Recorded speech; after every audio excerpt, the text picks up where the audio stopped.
મારું નામ ઘનશ્યામ રાઠોડ છે. જોધપુર આર્ટ ગેલેરીમાં અમારો પ્રિવ્યુ શો છે. ગુજરાત લલિત કલા અકાદમીની ગ્રાન્ટથી આ શો અમને મંજૂર થયો છે. મારા શોની બે થીમમાં કામ કર્યું છે. મારા 20 વર્ષના અનુભવમાં, પ્રેક્ટિસમાં છેલ્લા 12 વર્ષથી હું પેપરના મીડિયમમાં કામ કરી રહ્યો છું.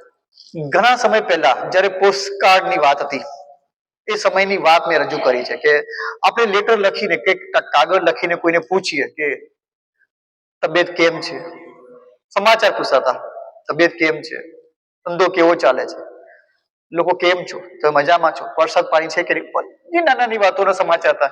એ પોસ્ટકાર્ડમાં આપણે લખીને કરતા હતા અને આપણે થયા કરતું હતું. આજે મેં એને એક વર્ક 3D વર્કમાં એને અપ્લાય કરવાનો ટ્રાય કર્યો છે. Thank you.